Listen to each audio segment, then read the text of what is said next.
Sumayin niyo ang aking Panginoon. Naway ang mga ngiti ninyo yan ay huwag ninyong itatago yan.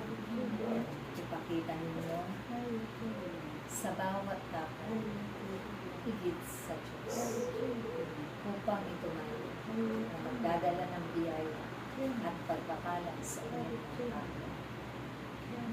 Dahil kahit man kayo ay may nararanasan ng mga pagsubok at mga suliranin sa inyong mga buhay, tunay na kayo ay may kasiglahan pa sa inyong pananalig, pagtitiwala at pananampalataya sa Diyos.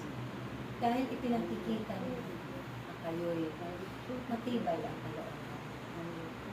Gagawa niyo sa bawat harapan ng kapwa, higit sa harapan ng Diyos, na ang lahat ay magiging magaan lamang. Dalhin sa araw-araw na iyon. Ako man ay lumanas ng mga pagdurusa, sakit sa aking kalooban, lalo na ng panahon ng aking bugtong na anak ay dumanas na ng kalbaryo ng pag-ibig, dahil yun ang naitalaga ng Diyos sa kanilang buhay. Subalit sa kabila ng lahat ay hindi ako nawala ng pag-asa.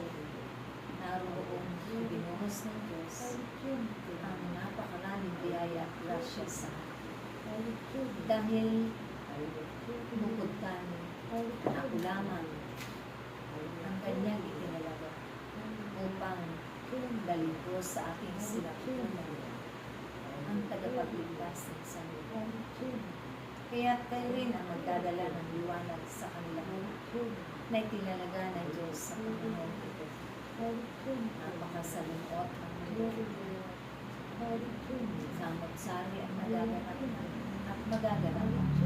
Subalit naririyan kayo, punong-puno ng pag-asa sa isa't isa, punong-puno ng tibay ng loob, upang harapin at tanggapin ang lahat ng mga kasalamatan sa Diyos.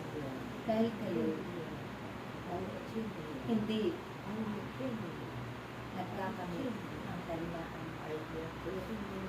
Pagkos, mas sigit pang pinatitibay kayo sa mga karanasan ay inyong nararanasan na mga pagsubok sa inyong mga buhay. Hindi ninyo inuunan ang laban, ang pakikipagtunggal sa kasama. Dahil dala-dala ng inyong puso at pag-ibig ng Diyos ang tibay ng loob upang harapin ang lahat sa araw-araw na iyon.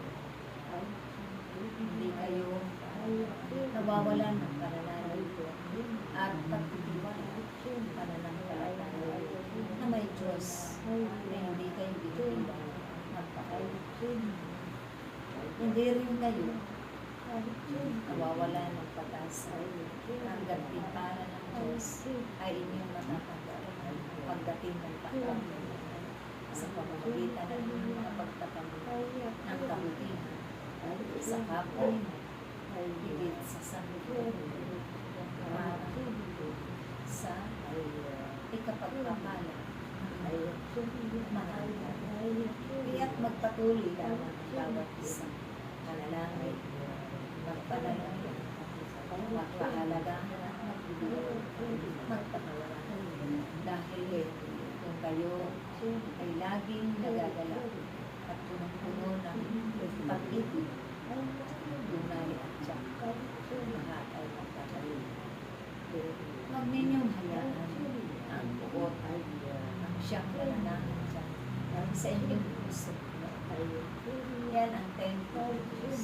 Kaya dapat lamang ang Espiritu ng Diyos ay manahan magpakailanman sa inyong mga katao.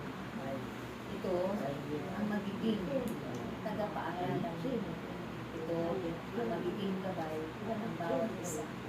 At magbibigay babala, tagubilin upang maunawaan mo kung ano ang magaganap at ang mga kaganapan sa inyong buhay.